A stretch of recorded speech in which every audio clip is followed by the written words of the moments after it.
Hi, everybody. Mr. Chairman, thank you for joining us. Thank you. 20 minutes ago, you had an op-ed appear in the Queens Tribune. Have any of you seen it yet? If you Google out there, the Queens Tribune, I just went out. It was a very powerful op-ed in which you said, look, we've got South Asians, we've got South Americans, Koreans, Colombians, people from the Greek islands, the Caribbean. And it was a comment about really the Queens brand, if you will, and what it represented with all these different 135 languages spoken in your district. At least, yeah. So what message were you trying to send in that, and how does that tie to our theme today of renewal? It's a great question, great place to start. By the way, did he say the S word before? Because my mother, I didn't know it was the Bill Maher show, so my mom might be watching. I can't go there, I'm just kidding. Do you want to do it? Go ahead. I can't do it. Just say the one word. S word.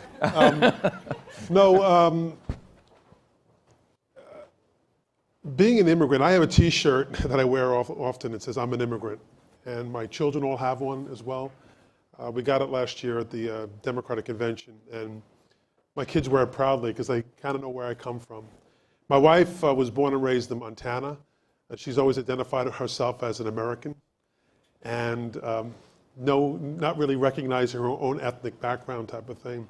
It's only when she came to New York she realized that she was part Swedish, part Native American, and part English. For me, it's always been a part of my identity. My mother was born in Ireland. All four of my grandparents were born in Ireland. And it's always been a part of who I am and what made me who I am. So in looking at Queens County as a whole, we all have come from different parts of the world. There are very few Native Americans who live in Queens. There are a few, I'm sure. But of the 2.3 million people, we've all come from somewhere else. Even the folks who were born and raised in Queens, their families, their grandparents or great-grandparents have come from somewhere else. And it's really a part of the Queens story. I like to think of Queens as the new Ellis Island, because it's a place where people come from all over the world. They get their legs and they're standing up, they're raising a family, sending the kids to school, taking advantage of, in many respects, the immigrant communities are really what are driving our school systems in many respects in Queens today as well. The energy, that drive, the business community during the economic downturn of '08, it really hurt the whole country, hurt New York in many respects as well. But Jackson Heights, Corona, Queens were doing just fine because they had their own little economy going on as an immigrant economy. How do you get a brand that sort of reaches above that? I was very taken with what Andy Shalal just said, that diversity scares him as a concept to some degree. And when you look at winners and losers, or how you get the equilibrium right between the various component pieces, Andy's saying we need a brand in DC that supersedes race, that supersedes that issue, that kind of shows that the net ad is greater than the sum of its parts. So have you achieved that in Queens? Not entirely, because I'm not blind to the notion or the fact that in Jamaica, Queens, for instance, or in Southeast Queens, it's predominantly heavily African American, and there's not that necessarily that integration that's taking place there in terms of the non-African American community, because I won't say white community, it's Asian, it's Latino, in terms of making a movement into that area. Incredible housing stock. One thing about Queens, we have great middle class housing stock. Now what middle class is today isn't what middle class was when my father, on a cop salary, bought. What's the price difference between housing stock there and, say, Manhattan? It's different. We're talking single family homes. My father bought a home in 1964 for $24,250. And the $50 made the difference as to whether they lived in this house or in a completely different neighborhood. We don't think of that today. It's like, it's 10 cups of coffee, right? But not then. And I think when my mom and dad finished their last payment, I marveled. It was $122 a month mortgage. But they had a nickel and dime to get that thing done, all the way through. Today, the city says, for tax purposes, that house, 3-bedroom, 1 bathroom, 6 people. That house, for tax purposes, is valued at $650,000. I don't know of any cop or fireman or anyone per se working for the city who can necessarily afford that kind of a mortgage. I was making this point back behind stage with Steve that in my community, and for obvious reasons, I'm the congressman, of my generation, I think I'm one of the only people left who grew up in my neighborhood. because their parents, they're still there to some degree, and the kids get jobs and they go out to the island or move to New Jersey and move elsewhere. What we're seeing happening in Queens today, which is kind of really interesting, I think, is the investment in technology and the diversification, again, coming after the '08 crash. I ask you what the coolest thing going on in Queens is now, and tell folks what you said. Well, and I think as a direct result of the '08 crash, the investment of $2 billion by the Bloomberg administration, and Mike Bloomberg in particular, on Roosevelt Island, the Nanotech Center, the Cornell incubator, where we're focused on innovation, on technology, and the next greatest ideas, not just from the West Coast, from the East Coast, coming out of New York. That investment for Queens, it's not in Queens, it's on Roosevelt Island. For those of you not familiar, Roosevelt Island, it's an isolated island between Queens and Manhattan.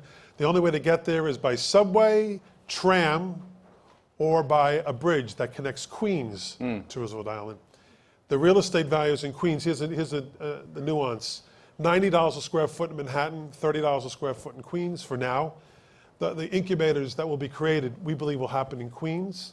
And we have entities on the ground like Coalition for Queens, for instance.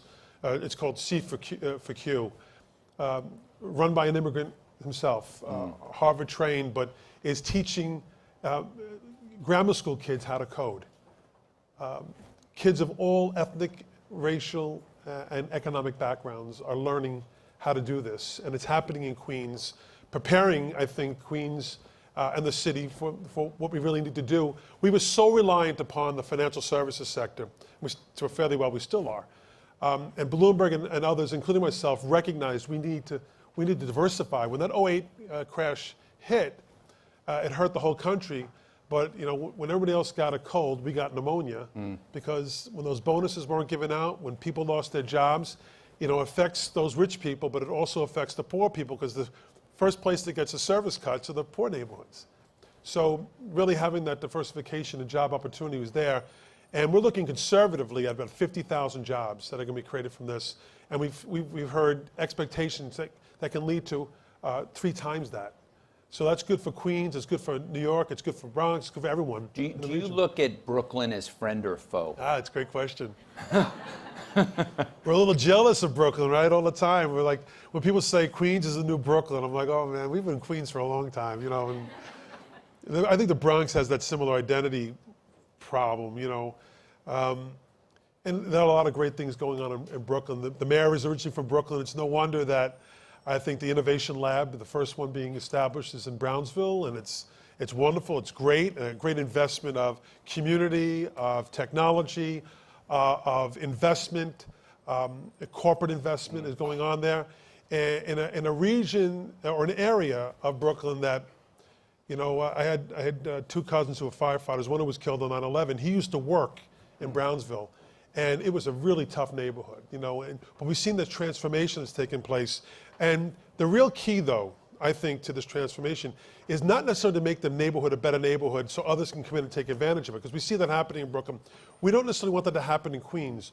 We want folks who live in Queens to be engaged and be invested in as well, so that, unlike what happened to me, kids today can learn to code, get a job that pays $85,000, $100,000 a year, and maybe not necessarily have to leave the county where they were born and raised. You were telling me backstage that you want to create an environment where folks that grow up in Queens stay in Queens, and of course that makes me think of Donald Trump, who was raised in Queens and then left.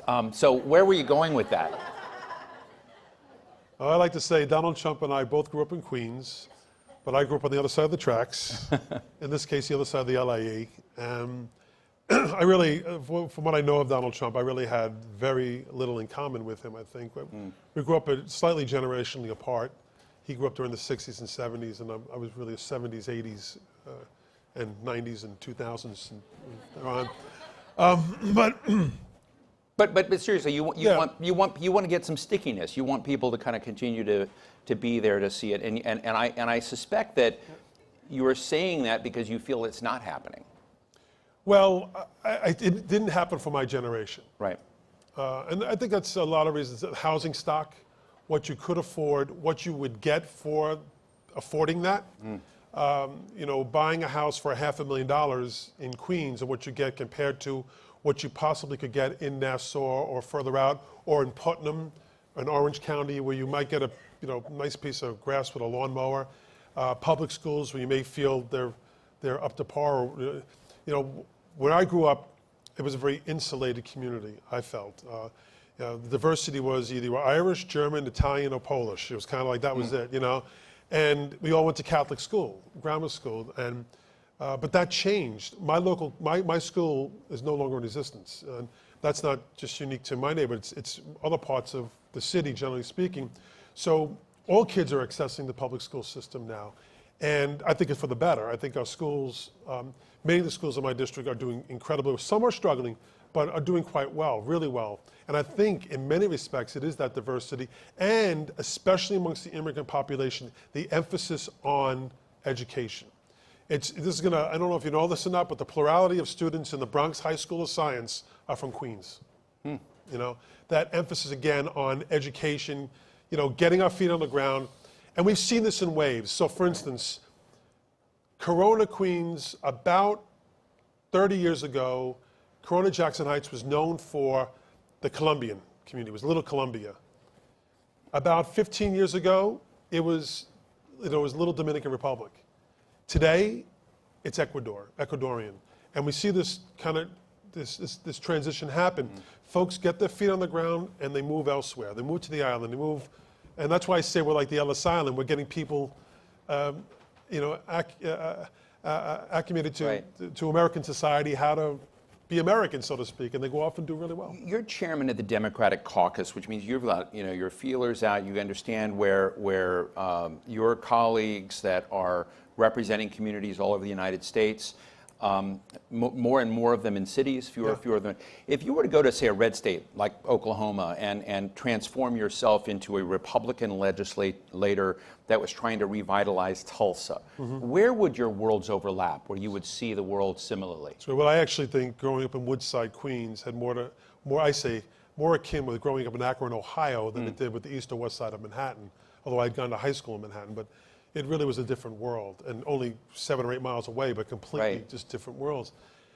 So I'll give you an example of something that I've been talking about with my staff and we've been thinking about.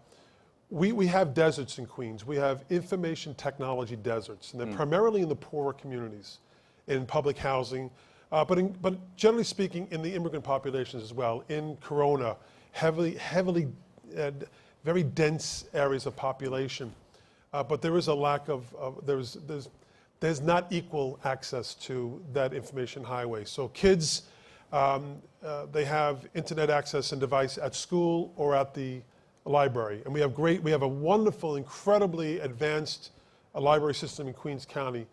In fact, if it's not still, it has one of the largest circulations in the world. It's incredible. You're in New York City and you have information deserts. Yes, we do. And I think that's very similar to what we see in rural areas where there's not broadband access, where folks also don't have that same fairness in terms of connectivity. So I think that's something that does bring us together. Do you work across the aisle in those kind of issues? I have a reputation of working across the aisle.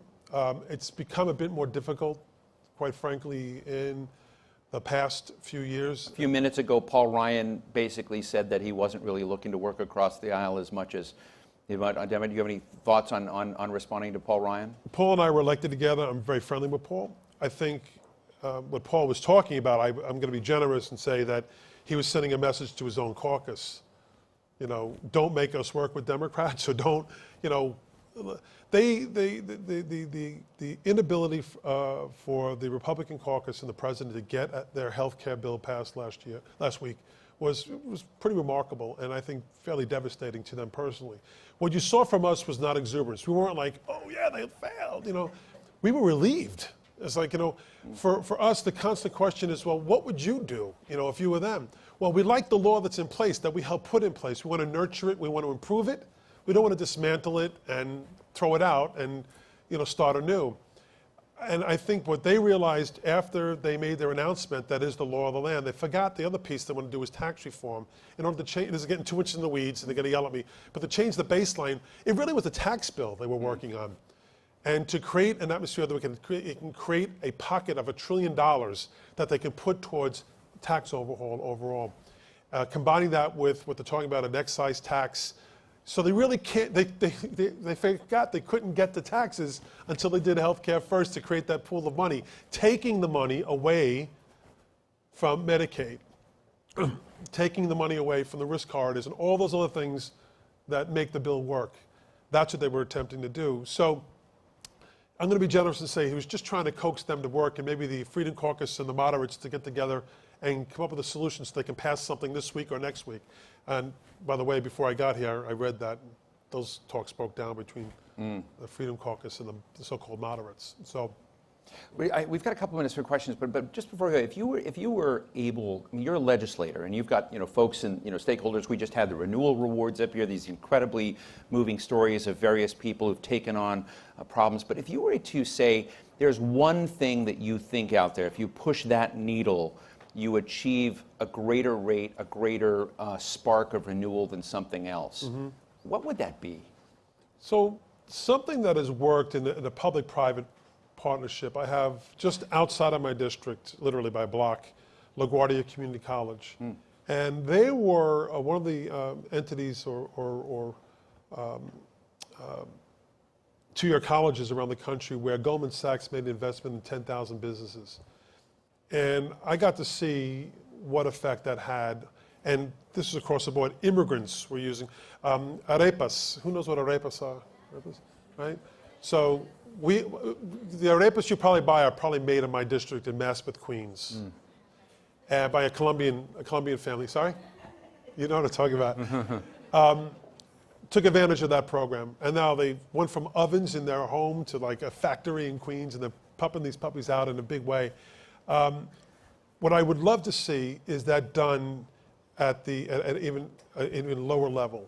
And it's done in some places and sometimes in some of the high schools, but I mean at the very early start. What I think is so great about Coalition for Queens, they're teaching grammar school kids how to code in Queens County.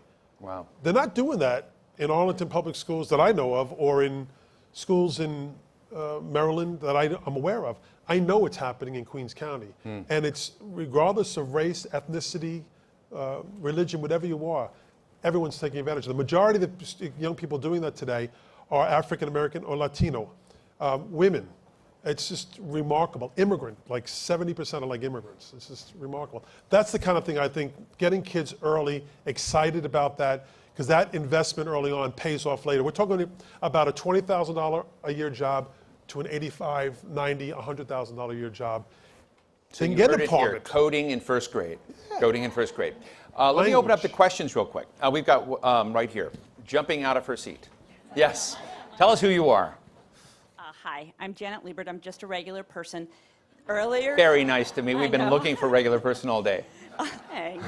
So earlier today, you talked about the award winners, and they really gave voices to populations that don't have a voice. Sure. From your perspective in the government today, how do us, regular people, what's the most effective way for us to have a voice? Should I get a Twitter account? I think don't rely upon the federal government right now, unfortunately. I think the dysfunctionality that exists here is real, and I'm an optimist. I like to get things accomplished and get things done. It's really difficult under this environment to envision how we move that, especially in a bipartisan way. I'd say that not because I don't want to, because I want to. I just don't know if there is that path right now. And hopefully we'll get to a point where we can. I have a more difficult time, I think, with the president in that vein than I do with my Republican. I know I have more with the president than I do with my Republican colleagues. So that's why I think the innovation I'm talking about, I mentioned Bloomberg and I mentioned de Blasio. I should mention Cuomo. Cuomo and Nanotech Center up in Albany U, and Pataki before him.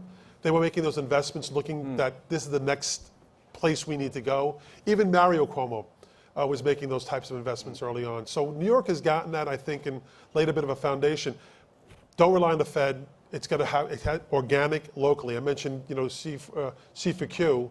That's a local entity that's a sore need and is taking advantage of what the local government is helping to nurture. So do you need a Twitter account? I think you need to be engaged. I think you need to be on Twitter. I think you need to be on Facebook and understand, that whole new world. It scares me a great deal. You know, I actually have to ask permission before I put anything on Twitter. My district actually boarded Anthony Weiner's, so I don't do anything unless I check with my staff first. So, you know. Very cool. So we're going to have just a couple of quick questions, quick answers, because we're right at the end. There was a hand over here. Okay, there wasn't a hand over here. There was a hand right here. Yes. Real fast. My name is Samar Chatterjee, Safe Foundation. I'm just curious, you mentioned about Donald Trump in Queens, and then he moved fast, and now he's in Manhattan, and he had enough money to buy the US presidency too. Right. Yeah. So he made history. I mean, I don't know if anyone else has bought American presidency with his own money. So to that extent, I give him. And so my question is, why are you Democrats not willing to give him a chance to establish himself and do something for 3.5 years before you start pounding? Now, there's a great question. Nice provocative question. It's a great question. You know, I'd first start off by saying that Donald Trump, I don't necessarily think, I don't think he actually recognizes his Queen's roots. And maybe we don't recognize his Queen's roots as much as maybe we should. I don't know. But having said that, I think we would have a completely different result. And I've been asked this question a lot lately about, well, what can you work with him on? And there are certainly things that I would like. I look at our tax code, I think it's unfair. I think it's overly complex. I think it's inefficient. I think it's unfair. And I think it actually incentivizes growth overseas as opposed to here in the United States. So I would like to work on something like that. So, but I'm having a difficult time with the notion of working in a silo. I work over here with you on this issue, but then over here, you're beating the crap out of my constituents on and this is all his actions. It's not in response to what we're saying about him. You know, he issued the order on sanctuary cities. He issued the order to ban Muslims from 7, initially critically, these 7 countries have to have the ban, and then 1 fell out because it was politically unpopular, so it became 6. He's the one that accused the former president of tapping his phone. He's creating the anxiety and the stress and the tension. We're in the minority. You know, we don't control the House, the Senate, the presidency, soon the Supreme Court maybe. So maybe the olive branch needs to come from them to, if they want to work with us.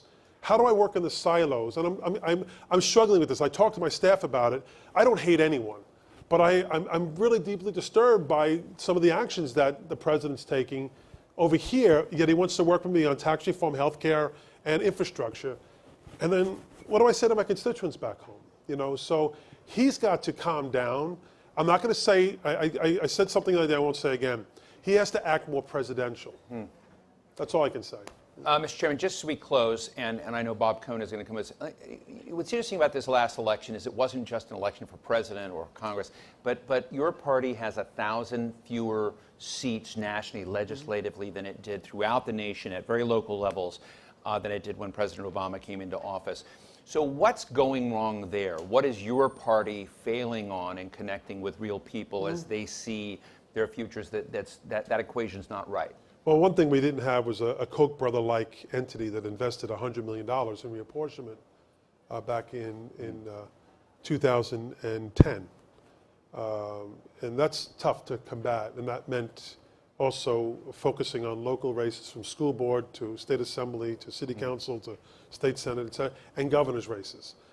So we were at a tremendous disadvantage, and this is not, don't feel sorry for me because it's our fault too.